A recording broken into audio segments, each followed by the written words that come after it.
नमस्कार, मैं हूं आपके साथ मयंक। तो देखिए, गज़ा में सीज़ फायर को लेकर डोनाल्ड ट्रंप की तरफ से जो प्रस्ताव रखा गया, उस पे इज़राइल ने नेतन्याहू ने हामी भर दी है। नेतन्याहू उसके लिए तैयार हो गए हैं। अब सबकी नज़रें इस बात पर हैं कि क्या हमास डोनाल्ड ट्रंप का इस प्रस्ताव को, अमेरिका के सीज़ फायर के प्रस्ताव को स्वीकार करेगा।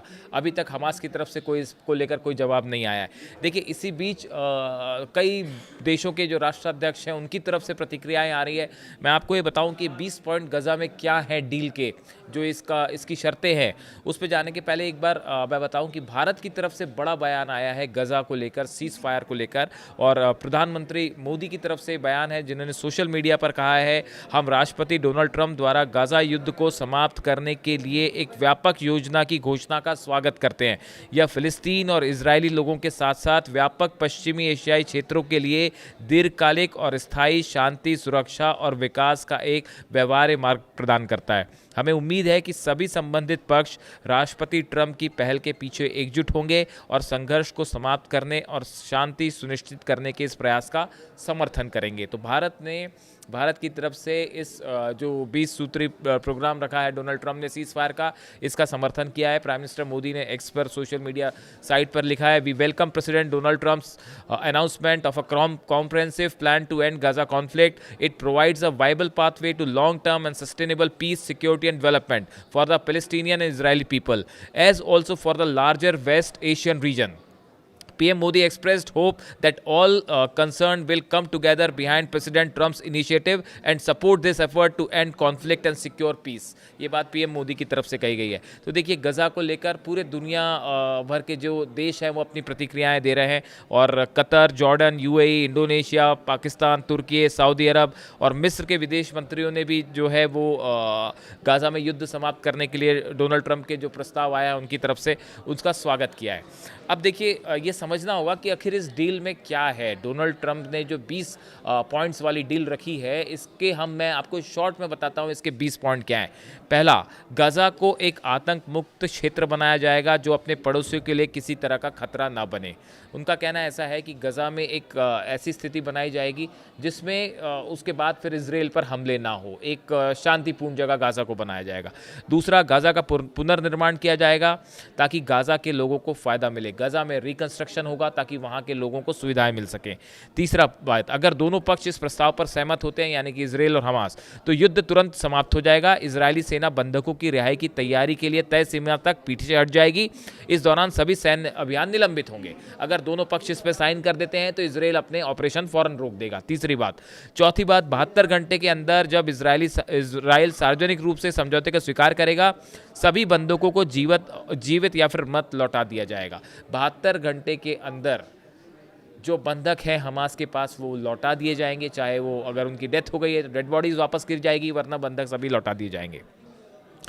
छठी बात, सभी बंधकों की रिहाई के बाद इजराइल 250 जो उनके पास कैदी हैं फिलिस्तीन के, और 1700 गाज़ावासी जो हैं, गाज़ा के रहने वाले लोग हैं, इन सब की रिहाई कर देगा जो उनकी कैद में है। आठवीं बात है, सभी बंधकों की वापसी के बाद हमास सदस्य अपने हथियार छोड़ने का वादा करेंगे, उन्हें माफ़ी दे दी जाएगी। जो सदस्य हमास के आर्म सरेंडर कर देंगे उन्हें माफ़ी दे दी जाएगी। नौवीं बात, इस समझौते के स्वीकार होते ही गाज़ा में तुरंत सहायता भेजी जाएगी। ये एक बड़ी बात है कि 9वां पॉइंट है कि जैसे ये सीज़ फायर अगर दोनों तरफ से एक्सेप्ट हो जाता है तो गज़ा में जो लोग हैं उनके पास खाने पीने का जो सामान है वो जो है रेड क्रॉस और इनकी तरफ से, अंतर्राष्ट्रीय जो एजेंसीज़ हैं, इनकी तरफ से फ़ौरन भेजा जाएगा। इसके अलावा जो 10वां पॉइंट है, गाज़ा का अस्थायी शासन एक गैर राजनीतिक फिलिस्तीनी समिति चलाएगी जिसकी निगरानी अंतर्राष्ट्रीय बोर्ड ऑफ पीस करेगा। इसका नेतृत्व डोनाल्ड ट्रंप खुद करेंगे, यानी कि एक बोर्ड बनाया जाएगा जिसके अध्यक्ष खुद डोनाल्ड ट्रंप होंगे, वो उसकी निगरानी करेंगे और एक एडमिनिस्ट्रेशन चलाने के लिए एक बोर्ड बनाया जाएगा।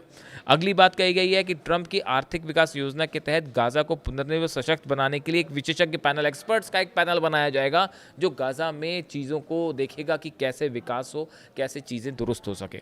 12वां पॉइंट है, एक विशेष आर्थिक क्षेत्र स्थापित किया जाएगा, एक इकोनॉमिक जोन बनाया जाएगा और इसमें हिस्सा लेने ये इकोनॉमिक जोन बनाया जाएगा, एक बोर्ड बनाया जाएगा जो ये तय करेगा कि कौन से देश से किस एक्सपोर्ट इंपोर्ट को लेकर क्या ड्यूटीज़ लगती हैं या उसकी कंडीशंस क्या होती हैं, ये तय होगा। चौथी बड़ी बात है, किसी को गज़ा छोड़ने के लिए मजबूर नहीं किया जाएगा। ये एक बड़ी बात है कि जो गज़ा के रहने वाले लोग हैं वो जहाँ चाहें वहाँ जा सकते हैं, लेकिन किसी को फोर्स नहीं किया जाएगा गज़ा छोड़ने के लिए। अगली बात है, हमास और जो अन्य गुट हैं किसी भी रूप में ये शासन में शामिल नहीं होंगे। देखिए, ये कुछ बातें ऐसी हैं जिसको लेके हमास एग्री करेगा नहीं करेगा, ये बड़ी देखने की बात है। जैसे कि ये बात है कि गज़ा जो है वो किसी गज़ा में जो नया एडमिनिस्ट्रेशन आएगा उसमें हमास की कोई भूमिका नहीं होगी। कहा जा रहा है कि हमास को पूरी तरह से आम अपने सरेंडर करने पड़ेंगे। इसी तरह अगली बात है कि जितनी सुरंगें हैं, जितनी टनल्स हैं गज़ा में, या जितने भी इंफ्रास्ट्रक्चर हैं जो हमास के डेवलप किए गए हैं, ये सब के सब खत्म कर दिए जाएंगे। इसके साथ ही एक गारंटी होगी आज जो देश इसमें साइन करेंगे इसमें, कि आगे जो है वो पड़ोसियों के लिए किसी तरह का खतरा गज़ा से नहीं होगा। ये बड़ी बातें इसके साथ की गई हैं। साथ ही इसमें कुछ और बातें हैं, जैसे अमेरिका, अरब और अंतर्राष्ट्रीय साझेदारों के साथ मिलकर एक अंतर्राष्ट्रीय स्थिरीकरण बल यानी ISF बनाएगा। एक फोर्स बनाई जाएगी जो कि गज़ा में स्टेबलाइजेशन का काम करेगी, जिसमें कई कंट्रीज़ के सदस्य शामिल हो सकते हैं। इजराइल गाज़ा पर कब्ज़ा नहीं करेगा। ये भी एक बड़ी बात है कि इजराइल अब गाज़ा में किसी तरह का कब्ज़ा नहीं करेगा, और जो वहाँ पे एक फ़ोर्स होगी, इंटरनेशनल फ़ोर्स होगी, वो वहाँ पे चीज़ों को मैनेज करेगी। अगर हमास प्रस्ताव में देरी करे या इसे अस्वीकार करे तो उसके बाद इजराइल को फ्री हैंड होगा कि आगे क्या एक्शन लेना है। इस तरह की बात कही गई है।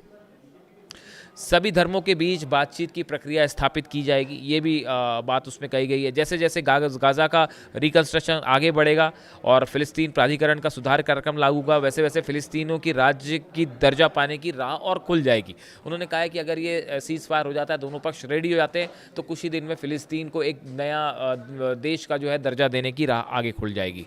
और अमेरिका इजराइल और फिलिस्तीनियों के बीच बातचीत स्थापित करने की कोशिश करेगा ताकि एक व्यापक रूप पे पीस शांति स्थापित हो सके। तो देखिए, ये वो 20 पॉइंट हैं जो डोनाल्ड ट्रंप ने अपने आगे रखे हैं।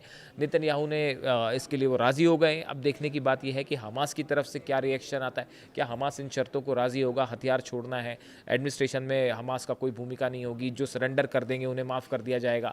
इस पूरे मामले को लेकर हमास का क्या रिएक्शन होता है, ये देखने वाली बात है।